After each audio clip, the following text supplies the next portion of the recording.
Good afternoon. I'm Stephen Markowski. I'm the Chief of Police at the Jacksonville Police Department. On Sunday, November 2nd, 2025, at approximately 4:40 p.m., a Jacksonville Police Department officer was patrolling the area of the 1100 block of Churchill Street. While on patrol, the officer observed Bobby Michael Dennis outside of his residence at 1102 Churchill. Bobby Dennis is a wanted fugitive with 2 active felony warrants for obstruction and retaliation through Cherokee County. Local agencies have been attempting to locate and arrest him since early October. The officer pulled into a position just south of the residence and began walking around the property east of Dennis's home after observing him move behind his residence. The officer called out by saying, "Hey, Mr. Dennis, come here." At that moment, the officer observed Bobby Dennis holding an AR-15 rifle. As the officer attempted to retreat and seek cover, Dennis opened fire, discharging multiple rounds towards the officer. The officer ran to take cover behind her patrol unit as Dennis continued firing. Several rounds pierced the vehicle where her partner, K9 Renzo, was secured inside. Realizing that her patrol unit offered little to no protection, she attempted to run toward a nearby residence for additional cover. While doing so, a round struck her right arm, causing her to fall to the ground.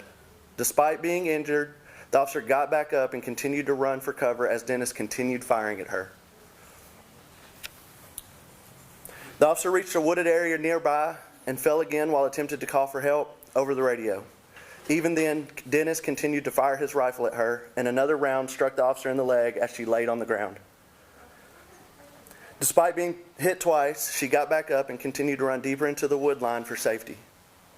When backup units arrived in the area, the suspect fled west along Churchill Street. Responding officers quickly located the wounded officer and began providing emergency medical aid. The officer had already attempted to apply a tourniquet to her arm. Additional officers applied 2 more for a total of 3 tourniquets.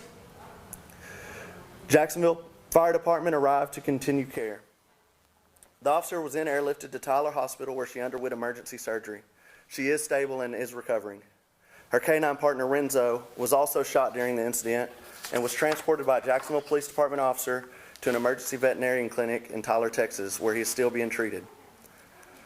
It is important to note that at no point during this incident did the officer fire or even draw her weapon. Her right arm was incapacitated from a gunshot wound almost immediately. She was in full retreat while under heavy fire. The K9 was also never deployed from the vehicle. Let me be perfectly clear. This is not a misunderstanding. This is a targeted, intentional attack on a uniformed police officer for doing her job. Bobby Michael Dennis is a violent criminal who chooses to fire an assault rifle at an officer who simply called him out by name. His actions are nothing short of evil, and his willingness to endanger an officer, a K9, and the surrounding neighborhood shows complete disregard for human life. The facts are clear and undisputed. The officer acted professionally, lawfully, and courageously. She did nothing wrong. Our community should be outraged by what happened, and I thank God that my friend and co-worker is alive today. Her bravery and will to survive under gunfire represent the very best of what it means to wear this badge. The Jacksonville Police Department is working closely with the Office of Sheriff Brent Dixon, the Texas Rangers, multiple law enforcement agencies to locate and apprehend Bobby Michael Dennis. Every law enforcement agency in this area, including our federal partners, are working around the clock to locate Bobby Dennis.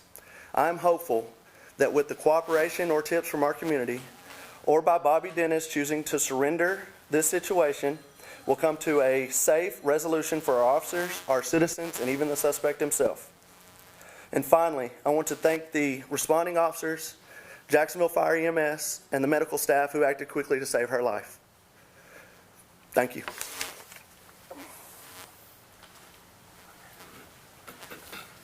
Hey, my name is Corporal Amanda Brown with the Jacksonville Police Department. I represent the Community Engagement and Public Information Officer of the department. I've been getting a lot of questions and calls about the video. The video is deeply graphic. It's gut-wrenching, to say the least. It shows an officer fighting for life. It's not something that we should turn into social media content. Out of respect for her, her family, as she recovers, that the footage will not be released publicly while this investigation is going on. Likewise, we're not releasing her name at this time. She deserves the privacy as she heals. and allow her not to have to relive the trauma that she's been exposed to. The decision is final and will be made with her well-being at the forefront.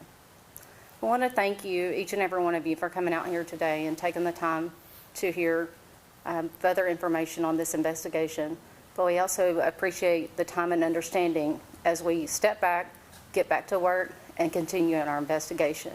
We're not going to be taking any more questions right now. I will give you more information, just like I have been, as the updates come in, and as more information comes in, you'll be provided with the updates. Thank you.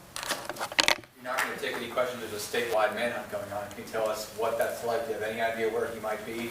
There's nothing else to answer, sir. We're going to get back to work so we can find something to tell you. Thank you. Okay. I appreciate you.